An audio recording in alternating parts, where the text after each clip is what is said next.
Boa noite, pessoal. Conseguem me ouvir bem? Estão me ouvindo? Sim. Como a Priscila falou, me chamo Gabriela Lamé, sou advogada voluntária do CDDM. Então, até aqui eu agradeço a presença e a audiência de todos que permaneceram até aqui prestigiando esse seminário que a gente fez com muito carinho. Então, é com imensa satisfação que eu vou mediar a mesa 4, que vai abordar a violência contra a mulher e a rede de enfrentamento, com as ilustres palestrantes Alice Bianchini, que é vice-presidente da Comissão Nacional da Mulher Advogada, vice-presidente da Associação Brasileira de Mulheres de Carreiras Jurídicas, além de ser uma grande expoente no direito penal, sendo precursora na representatividade do gênero na dogmática penal.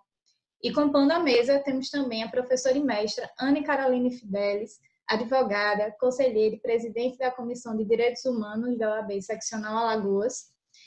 E como presidente da Comissão Especial da Mulher, trouxe diversos projetos, como o projeto Tem Saída, e não menos importante, a mamãe da Valentina, que está fazendo um aninho hoje. E reiterando, cada palestrante terá o tempo de 20 minutos. Restando 5 minutos para o final, a gente vai colocar o card aqui para já ir se direcionando para o final e fazer as considerações finais. Eu vou passar a palavra agora para a palestrante Alice.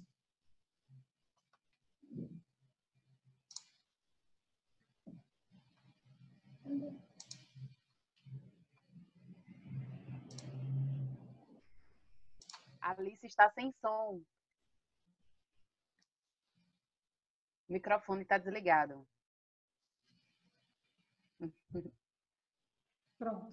Sim. Desculpe. Então, eu estava falando que é uma imensa alegria poder estar aqui com vocês.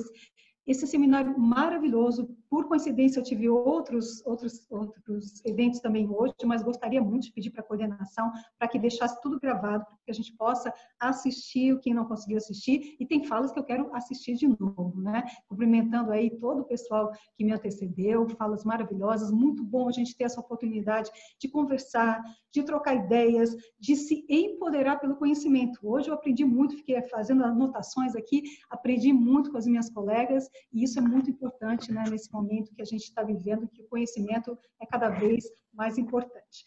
Mas eu queria começar falando, e o meu tema é sobre violência doméstica e as redes de enfrentamento, ou seja, redes de enfrentamento à violência doméstica, e eu queria começar dizendo que, na minha opinião, vamos ver se o pessoal concorda, na verdade, nós não temos rede de enfrentamento no Brasil. Nós temos iniciativas muito louváveis, muito importantes, que têm que ser destacadas, que têm que ser valorizadas, que têm que ser enaltecidas, mas são situações isoladas, né? A fala da mesa anterior mostrou exatamente isso, né? Nós não temos, a Karine falou isso muito bem, nós não temos uma rede efetiva, e quando a gente tem algumas situações isoladas em algumas regiões do Brasil, principalmente nas capitais, e mesmo assim falha muito, muito, muito essa rede de enfrentamento. Então, na verdade, na minha concepção, nós não temos essa rede de enfrentamento. Já no ano passado, nós tínhamos um projeto que a gente ia executar este ano, mas agora, por conta da pandemia, ele está segurando um pouquinho, mas é exatamente a questão de nós trabalharmos verificando, e a ideia da Comissão Nacional da Mulher Advogada era exatamente essa, de mostrar que não existe a rede de enfrentamento. Então, eu elaborei, inclusive, um formulário Google, e a ideia era passar esse formulário para todas as presidentes das comissões estaduais da mulher advogada, que, por sua vez, iriam transmitir para as presidentes das comissões, das subseções da mulher advogada, para que olhasse, cada um fizesse um mapeamento na sua região, na sua cidade, na sua comarca, e fosse analisando item por item do formulário para dizer o que existe e o que não existe. Na verdade, a gente já sabia, né, a conclusão que nós íamos chegar, mas a gente queria fazer esse mapeamento para a gente mostrar não existe rede de enfrentamento à violência contra a mulher no Brasil. Bom, dito isso, e essa é uma consciência importante, não significa, volto a dizer, que não tenham iniciativas. Vou falar, por exemplo, da Casa da Mulher Brasileira, né, que é o sonho de consumo de todos os lugares. Posso falar da Casa da Mulher Brasileira de Mato Grosso do Sul, parabenizando aqui todo o pessoal lá de Mato Grosso do Sul, que tem uma história fantástica de muito empreendimento, de muito esforço para manter a Casa da Mulher brasileira funcionando com a qualidade que funciona, mas nós estamos falando de uma Casa da Mulher brasileira e nós temos no máximo 5, 6 no Brasil, algumas funcionando pela metade, outras funcionando com um esforço muito grande da iniciativa privada ou da prefeitura ou do Estado, como deveria ser uma política pública nacional, né? Bom, mas aí o que nós vamos encontrar em relação a isso tudo e mais estou falando em forma de desabafo, como vocês estão percebendo, né? Estamos todas nós aqui colegas, todas nós enfrentando, todas nós militantes, todas nós que estamos nesse dia a dia dessa questão de proteção da mulher e mais um pouco de desabafo. E dentro dessa questão de desabafo, e falando então um pouquinho, né? O que nós temos? Qual o problema? Por que nós não temos uma rede de enfrentamento à violência contra a mulher? Aí a pergunta número 1 poderia ser, poxa, mas o Brasil realmente é um país pobre, nós temos tanto que enfrentar tantos problemas, então nós não temos dinheiro para resolver o problema da violência contra a mulher. Alguém consegue acreditar nessa versão? Né? Não, né? Nós não acreditamos nessa versão. O Brasil é um país muito rico. O que nós temos é uma desigualdade muito grande. Mas nós estamos lá na 7ª economia mundial, na 8ª, na 10ª, mas, enfim, nós somos um dos 10 países mais ricos, então não é falta de dinheiro. E aí, é claro, que a gente vai encontrar, então, é falta de vontade política. Agora, mesmo essa falta de vontade política, então, não chega dinheiro para o enfrentamento, né, para as políticas públicas de enfrentamento à violência contra a mulher, não chega dinheiro. Agora, um outro dado importante também, para aquelas pessoas que estão imaginando que seja falta de dinheiro, o fato é que nós temos muitas, mas muitas políticas públicas de enfrentamento à violência doméstica contra a mulher que podem ser feitas sem que a gente gaste nada, nenhum tostão, nenhum dinheiro. Que políticas públicas são essas? Falar da questão de violência de gênero, falar da questão de gênero, falar da desigualdade de gênero, falar de gênero dentro das escolas. O que custa isso? Qual é o dinheiro que vai custar isso? Né? O professor já está lá, já é contratado, já tem a sala de aula, já tem os alunos, já tem o quadro, o giz que vai ser necessário. Ou seja, não teria nenhum dinheiro, não precisaria de nenhum dinheiro. O que está faltando para nós, então, é uma percepção efetiva, né? Nós temos aqui, sabemos que temos uma briga ideológica aí para essa questão de discutir essa questão de gênero na escola. A Lei Maria da Penha trabalha essa temática, diz temos que falar sim da desigualdade de gênero, da questão de gênero dentro das escolas, só que a gente não encontra isso e pior do que isso. Nós vamos encontrar alguns estados e alguns municípios que buscaram, inclusive, vetar a possibilidade de discutir gênero dentro da escola, sabemos disso. Por sorte, ufa, nosso Supremo Tribunal Federal tem um entendimento completamente diferente, né? Então, essa questão chamada de ideologia de gênero é algo que a gente tem que discutir, sem sombra de dúvida nenhuma, está dificultando muito, né? Dentro da Comissão da Mulher Advogada e outras comissões de direito constitucional e etc., direitos humanos, nós temos em vários estados programas para entrar dentro da escola através da seguinte situação, da seguinte estratégia.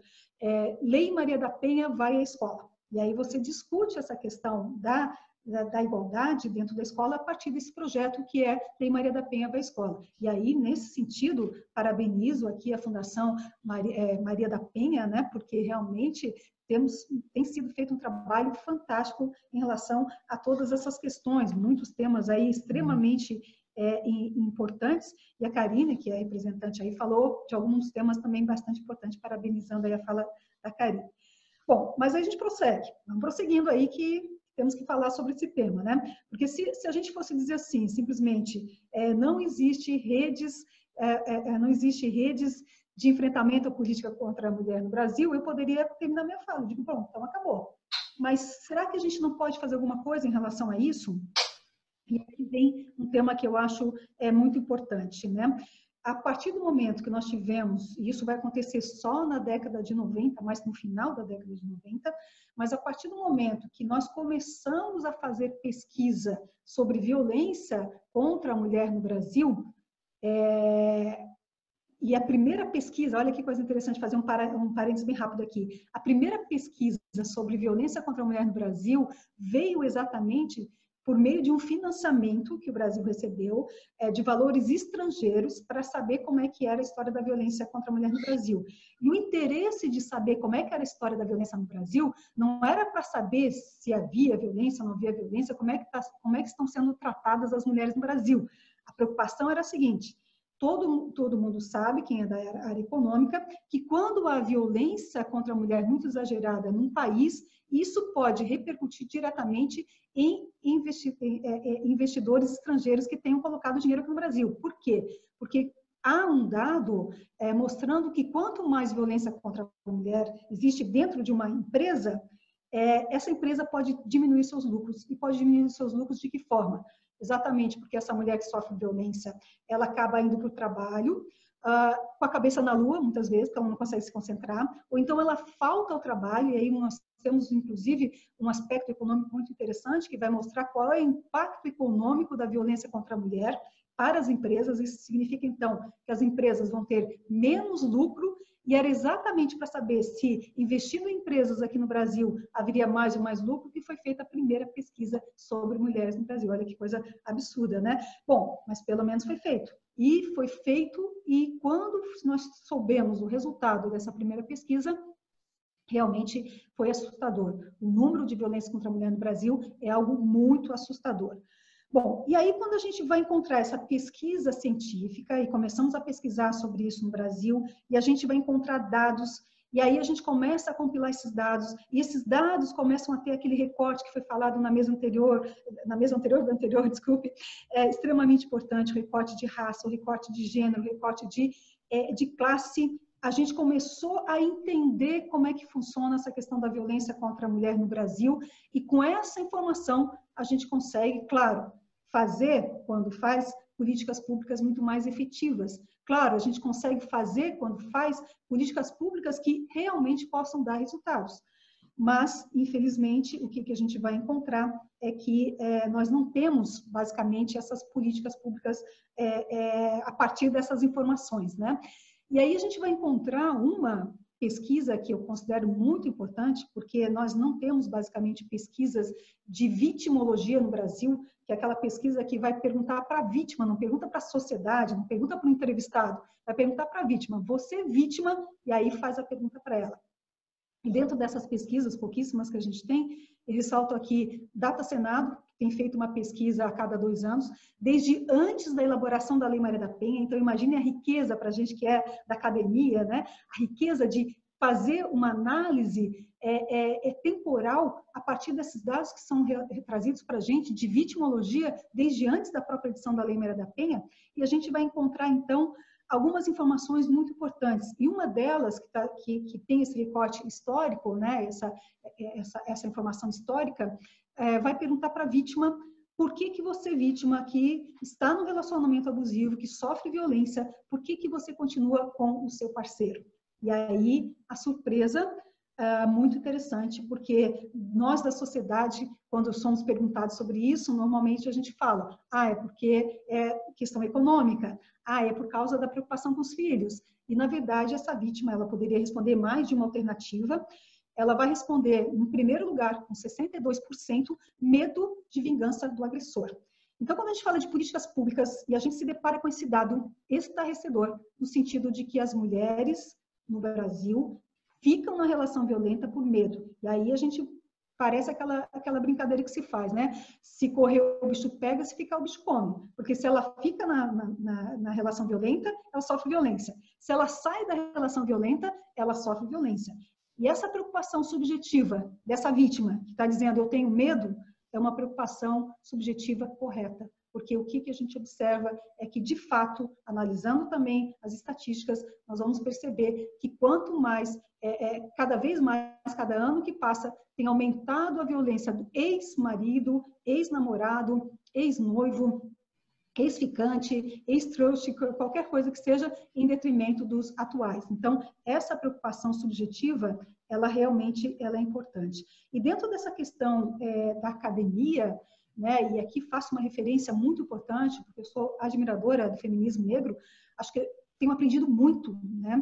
e faço uma referência aqui a uma autora também, que foi falar de tantas autoras, eu queria fazer referência a Vilma Piedade, que ela trouxe uma expressão que eu não conhecia e me sensibilizou muito, que eu queria passar para vocês esse conhecimento, que é o termo dororidade. Eu tenho perguntado nas palestras que eu dou presencialmente, e as pessoas dificilmente conhecem esse termo dororidade, né? Então, realmente, assim, aqui faço uma referência específica às palestrantes que fizeram a referência à interseccionalidade. Importantíssimo essa visão, importantíssimo essa percepção, e eu tenho tido esse cuidado de estar me preocupando e a gente analisar isso, e a gente tem que estar todo mundo junto, porque todos nós estamos aprendendo, né? Nós temos as feministas acadêmicas, eu me considero uma feminista acadêmica, mas nós temos muitas feministas que são aquelas feministas da luta, que não têm essa concepção acadêmica como nós temos. Então, eu acho muito importante nesse momento do feminismo, e acho que o feminismo, temos vários feminismos, todos muito importantes. Claro que tem aqueles que eu acho melhores, acho piores, mas o que interessa é a gente saber que todos nós queremos um resultado, que é a diminuição, que é a igualdade entre homens e mulheres. O que difere entre nós é a forma como nós queremos chegar até lá, a forma como a gente imagina que a gente possa chegar. Bom, aí falando em chegar, temos também para a gente analisar, então, o que a gente pode fazer de políticas públicas, porque a Lei Maria da Penha traz uma informação muito rica. Ela vai dizer para nós o seguinte: olha, nós temos as políticas públicas governamentais, nós temos as políticas públicas estaduais, nós temos as municipais, mas nós temos também você, sociedade, que pode fazer política pública. Então, nós, sociedade, também podemos fazer políticas de enfrentamento à violência contra a mulher. E de que forma que a gente pode fazer isso, na minha opinião? Como está sendo feito agora. Né? Essa iniciativa desse evento é extremamente importante, porque a gente está distribuindo conhecimento, cada uma trazendo um pouquinho da sua colaboração, né? Estamos ajudando também as mulheres que estão em situação de violência, então a gente está fazendo também a nossa parte aqui. E tem um dado que eu acho importante da gente compartilhar, que é quando a gente vai entender, e é uma outra referência que eu queria deixar aqui, é um livro chamado Código de Honra, de um autor chamado Appiah, Código de Honra, Appiah. E Appiah, ele vai estudar, por mais de 20 anos ele faz um estudo, e tenta entender se as grandes revoluções culturais que nós tivemos no mundo, e ele faz referência a duas que dizem respeito a nós, como, por exemplo, amarrar os pés das chinesas, né? Como também, por exemplo, matar por honra, e ele fala dos duelos, são 3 grandes revoluções culturais, e ele tenta descobrir se tem alguma coisa que aconteceu, a mesma coisa aconteceu para que cada uma dessas revoluções milenares, culturais, de repente elas não existissem mais. Hoje até tem um pouco de matar por honra, tem, mas nós, sociedade, não engolimos mais isso. Até tem alguns pés de chinesas que estão sendo amarrados, tem, mas também não aceitamos mais isso. Duelos, só quando a gente vai assistir filme de Bang Bang lá, né, para rememorar os tempos lá do Faroeste. Bom, mas então o que nós vamos encontrar? E ele tentou ver se tinha alguma coisa em comum nessas situações. E ele vai encontrar uma situação em comum, sim, que é exatamente a questão da vergonha. Então ele vai dizer isso. Quando as pessoas, a sociedade, têm vergonha daquele comportamento, há a mudança desse comportamento. E eu chamo isso para dentro da violência contra a mulher, porque nós, sociedade, precisamos nos envergonhar dessa situação da violência contra a mulher.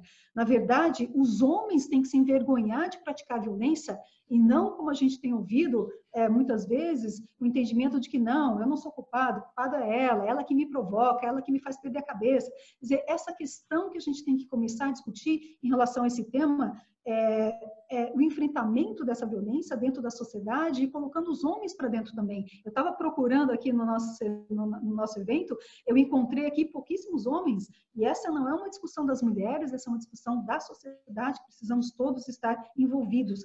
E dentro desse envolvimento, e aí a última partezinha que eu queria passar de uma outra pesquisa, que vai mostrar, e com isso eu vou concluir, uma pesquisa feita em dezembro de 2017, feita em vários países, incluindo o Brasil, e vai mostrar que 41% das mulheres brasileiras têm medo de lutar pelos seus direitos. Medo de lutar pelos seus direitos. Não é que elas não conhecem seus direitos, elas têm medo. 45% nessa mesma pesquisa das mulheres brasileiras vão desistir de seus sonhos e aspirações. E ela, então, não chega a concluir aquilo que ela queria, seja uma faculdade, seja um curso, quer dizer, ela realmente acaba não chegando àquilo que ela gostaria e ela desiste de seus sonhos e aspirações. Nós temos ainda uma outra pesquisa que vai dizer que 40% das meninas, a partir de 6 anos de idade, se acham menos inteligentes do que os meninos e desistem de fazer atividades. Então, vejam, né? Então, o que vai acontecer uma menina de 6 anos de idade? E esse é um tema que eu acho importante para a gente poder concluir, para mostrar exatamente isso. Nós, sociedade, o que nós estamos mostrando, aonde que nós estamos levando essas meninas nessa microexistência, nessa microvida, para que ela, com 6 anos de idade, já se entenda como mulher e como mulher se entenda menos inteligente, como mulher se entenda menos capaz, como mulher se entenda menos, com menos possibilidades. Quer dizer, nós é que estamos mostrando o mundo para essa criança, nós é que estamos levando essa criança pelas mãos e nós estamos dando um péssimo exemplo para essa criança. Nós estamos mostrando para essa criança coisas que estão fazendo com que ela faça essa interpretação. Então, o mundo ao nosso redor precisa de alteração, sob pena de exatamente essa menina com 6 anos se tornar aquela mulher adulta que 41% tem medo de lutar pelos seus direitos e 45% desiste, né, de seus sonhos e aspirações. Dentro dessa perspectiva, então, o que a gente precisa entender? E aí a última fala minha. Todos os países em que nós temos mais desigualdade de gênero, nós vamos ter mais violência de gênero. E se a gente quer fazer uma política pública eficaz, nós temos que fazer exatamente isso. Nós temos que trabalhar com a menor desigualdade de gênero e aí, gratuitamente, sem nenhum esforço, nós vamos chegar à menor violência de gênero. E quando a gente faz, de novo, um recorte de raça, de classe, nós vamos encontrar exatamente isso. Quais são as mulheres que sofrem mais violência? As mulheres negras. Quais são as mulheres que sofrem mais desigualdade? As mulheres negras. Então, vejam que mesmo dentro de um recorte de raça, nós vamos encontrar exatamente esta lógica. Essa lógica precisa ser rompida. Nós precisamos de mais igualdade, políticas públicas, de mais igualdade de gênero, para que daí a gente possa ter menos violência de gênero, que é o que a gente busca, que é o que a gente quer, né? Agradeço imensamente aí a oportunidade e fico aí à disposição das colegas. Professora Alice, muito obrigada pela sua participação, sua presença e permanência na militância faz com que a gente permaneça nessa trincheira e continuemos firmes. Muito agradecida. Vou passar a palavra agora para a professora e mestra Ana Caroline Fidelis. Boa noite a todas. Quero dizer, aliás, eu não tenho sequer palavras para expressar a honra de estar neste evento e com todas essas mulheres. Mulheres essas que, de alguma forma, participaram da minha formação e me inspiraram. Então, eu não quero ousar até nominar, mas eu preciso, inicialmente, agradecer ao CDDM, não apenas pela organização desse evento, mas pelo trabalho que desenvolvem durante todo o ano, e eu sou uma testemunha ocular do trabalho de vocês, da abnegação, da forma como vocês trabalham, de extremamente humanizada e, além de tudo, com um arcabouço e com um fundamento acadêmico extremamente elevado. Preciso agradecer especialmente também a Paula, a Elaine, minha mestra de vida, minha irmã, a Mila e a Gabi, que eu tive a honra de conhecer enquanto minha estagiária no escritório e hoje está aqui, dando esse orgulho, né, filha? Amo. E a Elita, meu Deus, olha, é tanto nome que eu digo que eu não vou nominar, mas eu não consigo. E aprendi muito, como foi dito aqui, hoje é aniversário da minha filhinha, de 1 ano, hoje foi o dia do aniversário virtual, e é interessante, como foi dito anteriormente, o quanto a gente se adapta, mas a gente encontra formas e consegue superar esses obstáculos que se apresentam. E esse evento aqui é um grande exemplo de superação de obstáculos que se apresentam e a gente continua na luta, a gente continua discutindo, dialogando e aprendendo. E, meu Deus, como eu aprendi hoje, eu estou aqui com essa responsabilidade de falar por último e mais do que isso, falar depois da Alice Bianchini. Meu Deus, meu Deus. Tenho que registrar, inclusive, em relação a Alice, o quanto me emocionou ela ter aceitado estar aqui hoje. Acho que quem conhece a história dela, quem acompanha o que ela viveu nos últimos tempos, sabe a dimensão da força dela, a forma como ela, inclusive, relata as suas dores, as suas vivências. E eu não vou esquecer, me deixou muito emocionada, quando a gente fez o convite para ela estar aqui hoje, ela disse que, apesar de tudo, tem sido bom voltar à militância. E o quanto a militância tem, de alguma forma, trazido um alento para os últimos acontecimentos. Então, Alice, muito obrigada por estar aqui, por nos ensinar, não apenas hoje, mas ao longo aí de toda a sua trajetória, que, para minha felicidade, eu conheço há muito tempo, não apenas lhe assistindo, mas lhe lendo também, uma grande referência para a gente que está nessa frente também. E tenho que dizer também quem eu sou e de onde eu venho, até para situar também a minha fala. Eu sou advogada, como foi dito, mas além de advogada, também tive a oportunidade de passar pela gestão pública.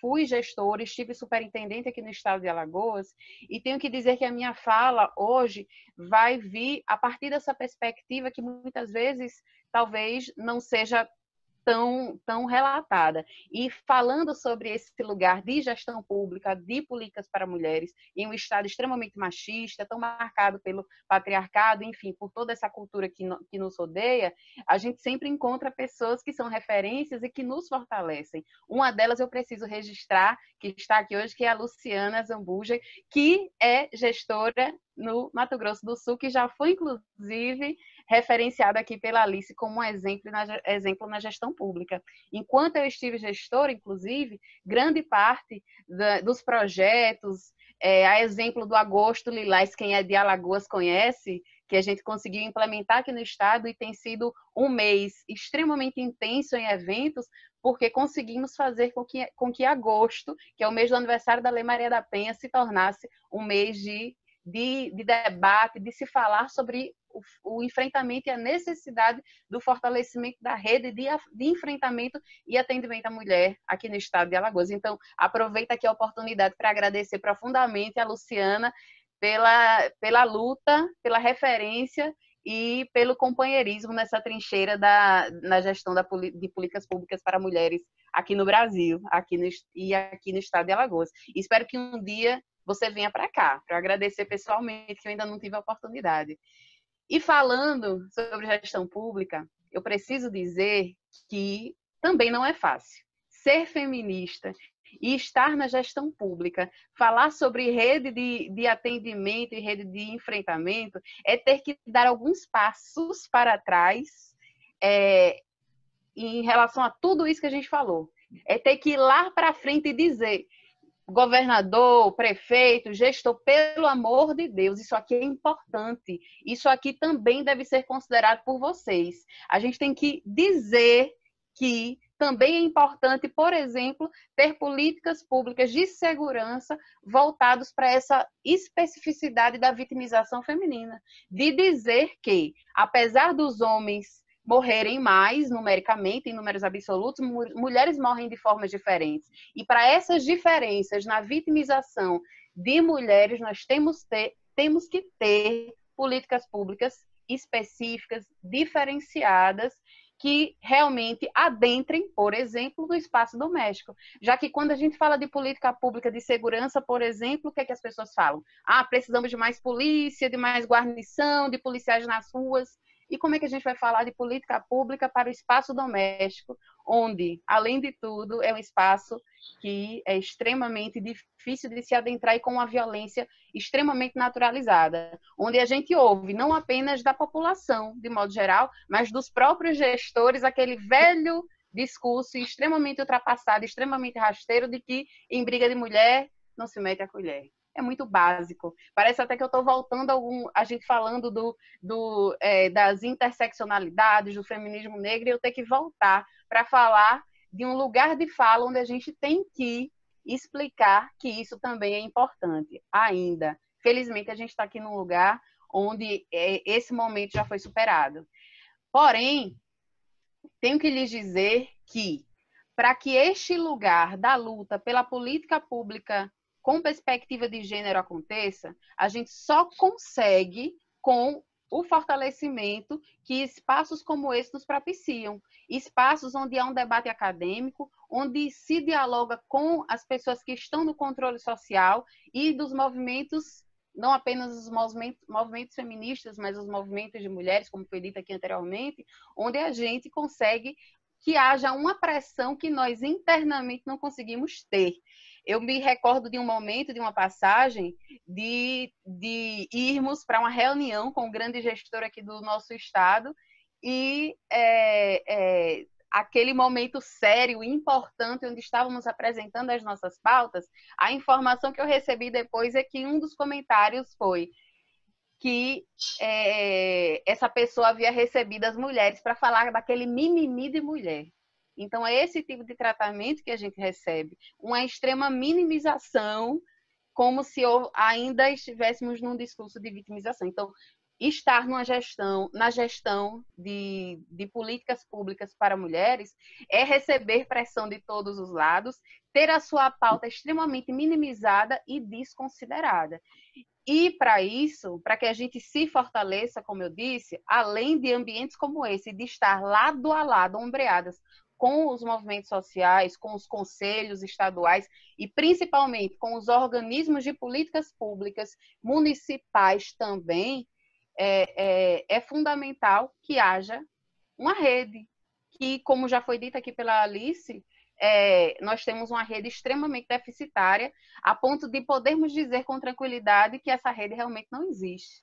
O que existem são iniciativas que, de alguma forma, fortalecem a política, mas que estão extremamente aquém da necessidade e da dimensão do problema. Problema esse que não é um problema específico das mulheres, como foi dito aqui, mas um problema que se conecta com todos os outros problemas, inclusive com as questões da própria vitimização masculina. Falar de direitos das mulheres, falar sobre vitimização feminina, é falar, por exemplo, também necessariamente de masculinidades. Masculinidades essas que também se conectam com a questão da vitimização masculina, como eu disse anteriormente.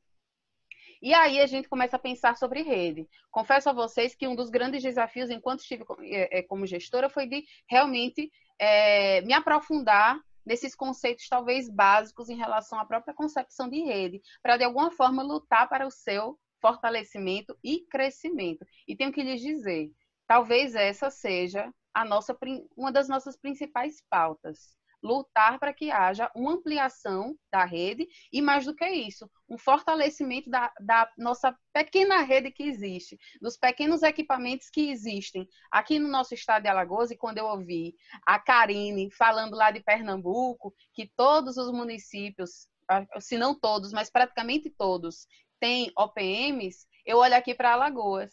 Alagoas que tem 102 municípios. E nós não temos, posso lhes dizer, nem 10% de municípios com algum tipo de organismo de política pública, ou seja, uma secretaria municipal de políticas para mulheres, uma coordenadoria ou uma diretoria, ainda que seja apenas uma mulher sentada no computador, como foi dito aqui anteriormente.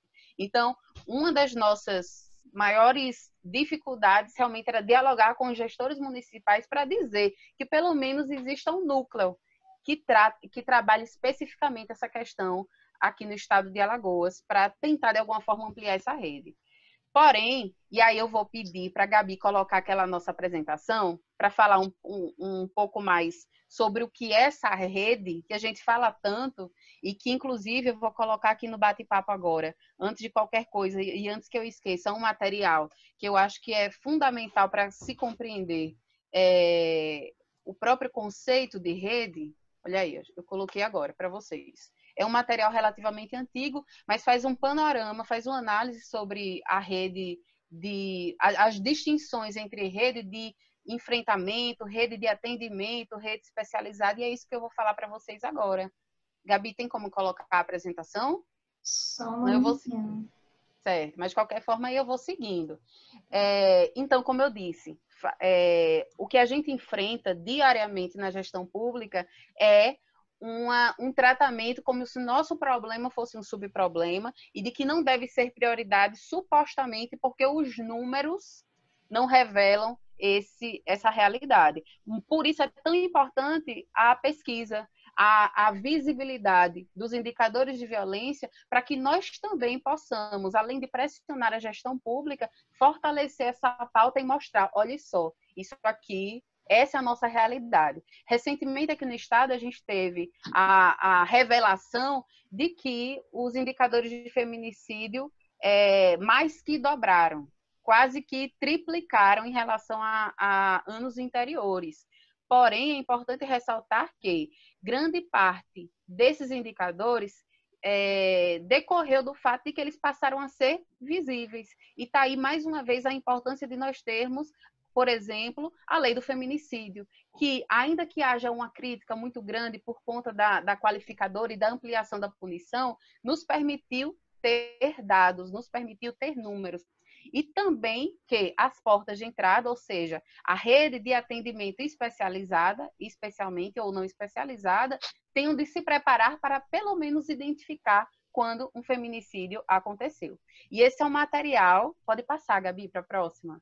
A Pri está controlando o... eu posso controlar? Não, a Priscila está controlando, mas pode falar tá que a gente controla. Tá joia. Então, aí o conceito de rede, atuação articulada entre instituições, tanto governamentais como não governamentais. Pode passar. Quando a gente pensa, esse material, inclusive, pode ficar à disposição de vocês, e ele foi muito feito com base naquele material que eu disponibilizei em PDF. Nesse material, ele faz uma análise, obviamente que essa análise ela precisa ser ampliada, mas eu acho que é interessante mostrar que, a partir da promulgação da existência da Lei Maria da Penha, a rede, de fato, teve uma crescente bem significativa. Então, está aí mais uma das razões de termos que comemorar a existência, comemorar entre aspas, porque como seria bom se nós não precisássemos da Lei Maria da Penha. Mas, considerando a realidade que nós temos ainda, o fato de termos um instrumento como a Lei Maria da Penha possibilitou, inclusive, um aumento nessa rede, especialmente nos serviços especializados de atendimento à mulher aqui no Brasil. Aqui em Alagoas, tivemos uma crescente, mas ela parou um pouquinho no tempo, a gente fala já sobre isso. Pode passar. Aí a diferença entre rede de enfrentamento e a rede de atendimento. A rede de enfrentamento ela é muito mais ampla e ela contempla principalmente os eixos voltados à segurança, assistência social e à saúde, e não necessariamente os equipamentos de atendimento. Já a rede de atendimento, como o próprio nome já diz, são aqueles locais que realizam de fato o atendimento às mulheres, considerando aí as suas vulnerabilidades, inclusive na questão da própria violência. Pode passar. Carol, licença, 5 minutos, viu? Ixi, meu Deus. Então, eu vou passar aqui um pouquinho para trazer um panorama geral e já me comprometo a deixar esse material completamente à disposição de vocês. Por favor, coloque no slide 8. Aqui é uma tentativa de reduzir toda essa explicação apenas com uma imagem, para que vocês entendam os 4 eixos da rede de enfrentamento à violência contra as mulheres, que considera desde a questão do sistema de segurança pública, do sistema de justiça e da assistência social e da saúde, ao passo em que dentro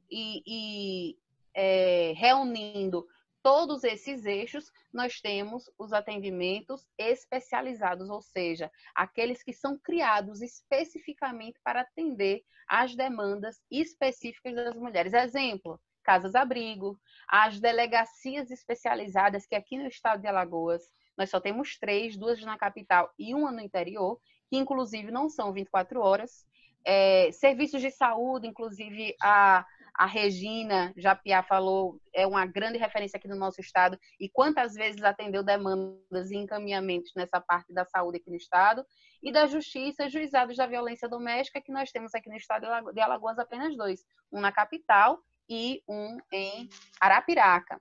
Destacando que, ainda que não existam serviços especializados nas comarcas, isso não quer dizer que os serviços não especializados não devam atender esse tipo de demanda, muito pelo contrário. A gente deve, além de exigir um devido atendimento, acolhimento e humanização, que eles se preparem e que se busque cada vez mais uma especialização daqueles agentes, especialmente agentes públicos, para que façam aquele atendimento sem que a gente precise receber, isso a gente recebe todos os dias, relatos de mulheres que ainda nos dizem que a primeira pergunta foi o que ela fez para apanhar, por exemplo, porque é isso que a gente ainda lida todos os dias. Aproveito para dizer que dentro da gestão pública, e quando eu estava lá enquanto superintendente, talvez um dos maiores desafios e o que eu mais se produzia para os meus e as minhas colegas era de que a nossa posição não era de julgamento, de forma alguma. O nosso papel naquele lugar não era,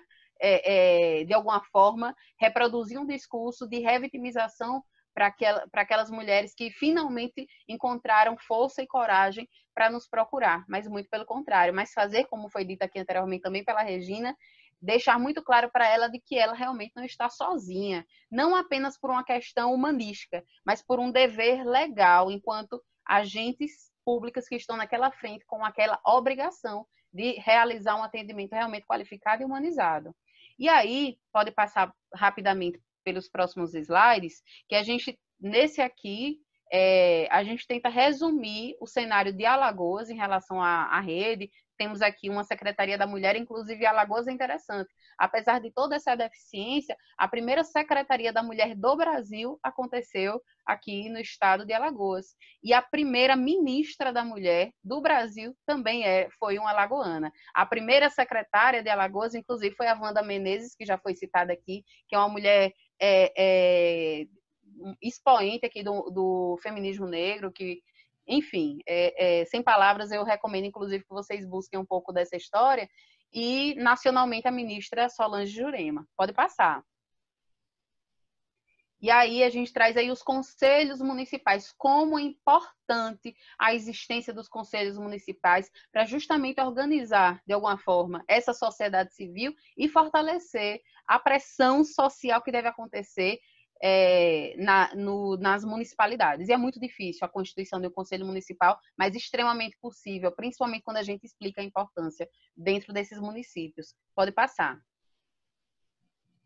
Aqui, um pouquinho mais os contatos e os municípios que possuem os organismos próprios aqui no estado de Alagoas, secretarias, coordenadorias, diretorias. Pode passar para o próximo.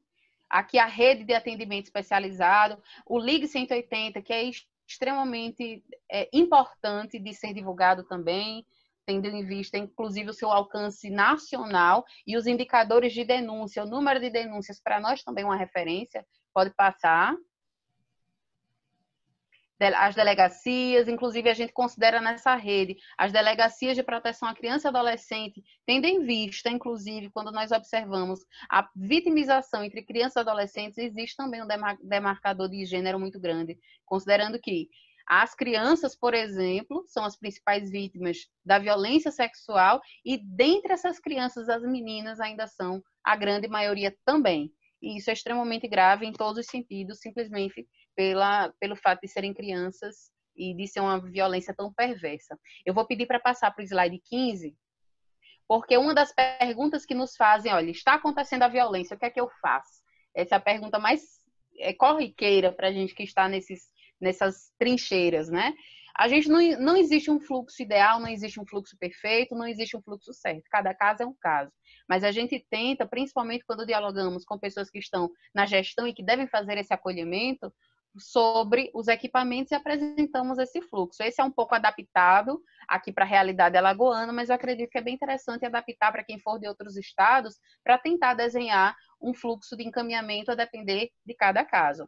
E preciso aqui registrar que é um grande orgulho da nossa passagem, digo nossa, porque várias mulheres que participaram dessa construção estão aqui hoje, aí o slide 16, que nós conseguimos constituir aqui no estado de Alagoas a Patrulha Maria da Penha, que faz o encaminhamento, a fiscalização do cumprimento das medidas protetivas, e uma das nossas pautas, sem dúvida, é cada vez mais a interiorização, até porque aqui no estado de Alagoas, o que nós temos visto é uma crescente muito considerável da interiorização da violência. Enquanto na capital Maceió tem se observado uma redução, se bem que agora na pandemia mudou tudo e a subnotificação ela está sendo aprofundada, como foi dito aqui anteriormente, acho que foi a Elita que falou, mas a Patrulha Maria da Penha, sem dúvida, é muito importante porque acaba abarcando aí diversos gargalos e a gente conseguiu por conta realmente dessa articulação da rede. Eu me recordo que quando nós fomos dialogar com o secretário de Segurança Pública, o que a gente fez foi participar de uma reunião que era deles, mas se fazer presente, eu não fui sozinha enquanto gestora, enquanto superintendente. Nós fomos com um representante de cada órgão que compõe essa rede básica, do Ministério Público, o Tribunal de Justiça, trouxemos inclusive a Major Denise da Bahia, para dizer com todas as letras, praticamente desenhar e dizer, olha, isso aqui é importante. Como eu disse, é voltar ali no diálogo e dizer o básico, porque é isso que a gente tem que fazer. Pode passar o slide 17, aí a sala lilás do IML. E para finalizar, já estou percebendo que alguém vai me dizer que o tempo acabou, slide 19. Slide 19. Esse slide é interessante porque todo lugar que a gente vai, tem alguém que diz, mas tem mulher que gosta de apanhar. É incrível. Essa é a frase, talvez, de todas, a top one dos absurdos corriqueiros que mais ouvimos quando a gente vai dialogar, inclusive entre pessoas que estão no serviço público. Quer dizer, minha gente, não existe mulher que gosta de apanhar. O que existe é a mulher humilhada demais para denunciar, machucada demais para reagir, com medo demais para acusar, ou pobre demais para ir embora. É isso. Acabou meu tempo? Acabou. Aí são os meus contatos, me coloco realmente à disposição. Agradeço profundamente quem está aqui até agora, nos ouvindo, participando desse momento. E é isso. Estamos juntas, vamos à luta e vamos sair desse momento ainda mais fortes, porque se tem uma coisa que nós temos é força. Muito obrigada. Agradeço demais. Doutora Ana Caroline, Alice Bianchini, foi um prazer enorme mediar essa mesa. Eu vou passar a palavra agora para a Paula, que sem Paula não teria tido esse seminário. Então, vai, Paula. Então, gente, quero agradecer a todo mundo que participou, né? Todas e todos, tiveram alguns homens também que participaram. A todas as palestrantes que se disponibilizaram a ficar todo esse tempo conosco, né, e passar o que tem de melhor. E quero passar para a Mila, que foi uma das pessoas que organizou mesmo a fundo tudo isso. Ela vai fazer o encerramento e vai passar algumas orientações. Obrigada. Oi, gente, boa noite. Estão me ouvindo bem? Não, mais alto, falar um pouquinho mais alto? Pronto, joia. Então, meninas e meninos também que estão aqui nos acompanhando, a princípio a gente tinha pensado no encerramento assim, mais lúdico, talvez uma poesia que simbolizasse todo esse evento, mas na realidade eu acho que a gente deve enaltecer a grandiosidade dessas palestrantes que contribuíram tanto com esse evento de hoje, que essas palavras, que as mensagens, todas as discussões sejam repensadas, refletidas e que a gente possa atuar com base no que foi dito aqui, discutido. Eu sou muito suspeita até para falar sobre todas, porque eu sou fã, estudo, leio e trabalho com muitas delas também na ONG. E também quero, claro, né, pedir desculpas pelas intercorrências que ocorreram no início, né? Na verdade, é um momento muito novo para todos, né? Nós estamos vivendo uma pandemia, então organizar um evento online com palestrantes, algumas fora do estado, enfim. E foi um momento assim muito difícil assim, da gente organizar, de ter essa concentração de ideias, enfim, de palestras. Então, Pedimos desculpas, as desculpas sinceras pelos transtornos no início, né? A gente teve que mudar de plataforma, mas é isso, a gente tentou dar o nosso melhor, tentou produzir esse espaço, organizar para o nosso conhecimento de todos e que a gente possa crescer realmente nesses espaços e na luta pelos direitos das mulheres. Algumas informações em relação a mais técnicas em relação ao evento, né? Realmente a gente tinha programado uma lista de frequência para cada mesa. Então, em função dos problemas que nós tivemos no início, a gente resolveu abolir essa ideia de passar as frequências. Então, todas as pessoas que participaram do evento receberão certificados no prazo de 5 dias por e-mail, tá certo, gente? Em relação à gravação, que eu vi algumas pessoas perguntando também no chat, enfim, aqui pelo Zoom, pelo meio também. Nós também vamos disponibilizar essa gravação do evento. Nós temos um canal no YouTube, né? Para quem não segue ainda a gente, nós também temos o nosso Instagram, que a gente divulga nossos espaços. E fazer um agradecimento também muito especial às pessoas e órgãos, enfim, que estão com a gente, né? Paula já falou, Carol também, professora Elaine, mas é bom sempre citar o Carmin, que é sempre um grupo de estudo da UFAL, liderado pela professora Elaine, que é um parceiro sempre da ONG. A própria OAB também, que é uma entidade que sempre também está à disposição das sociedades, inclusive nós somos conveniados também à OAB. A Universidade Federal de Alagoas, a nossa faculdade de Direito de Alagoas, enfim, nós temos que agradecer também essas parcerias que são essenciais. Como já foi falado aqui, né, nós não conseguimos trabalhar sem essa força, sem essa união e sem essa parceria, né? Como a professora Alice e Carol falaram com bastante veemência na última mesa, essa rede de enfrentamento, ela tem as suas falhas. Muitas vezes a gente percebe que ela não existe aqui em Alagoas realmente, mas como o Carol pontuou, as iniciativas que se propõem a realmente acolher as mulheres em situação de violência, enfim, a lutar contra esses estigmas, a lutar contra essas questões que impedem os avanços e a igualdade de gênero, nós temos que enaltecer. Então é isso, gente. Quem tiver alguma informação a mais, alguma dúvida, nós temos à disposição pelo nosso Instagram, CDDMAL, e nós vamos tirar uma foto oficial. Queremos que vocês sorriam aí para aparecer nessa foto. Quem puder ligar a câmera também para aparecer. Quem puder ligar a câmera para aparecer.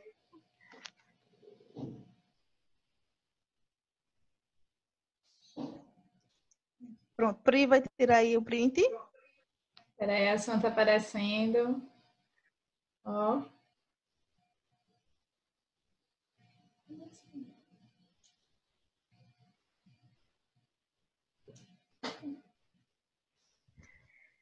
Então é isso, gente. Muito obrigada pela presença, por quem ficou até o final.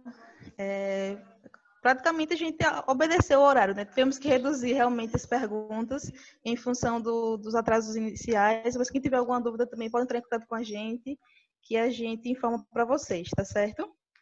Então, Paulo, se quiser dar uma palavra final, fique com a palavra.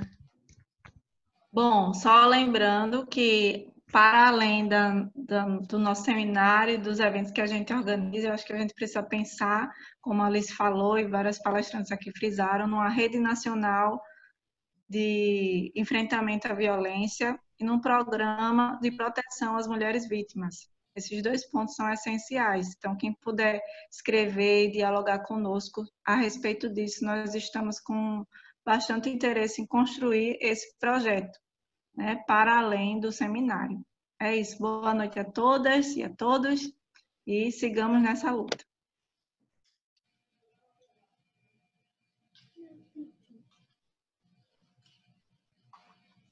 Tchau.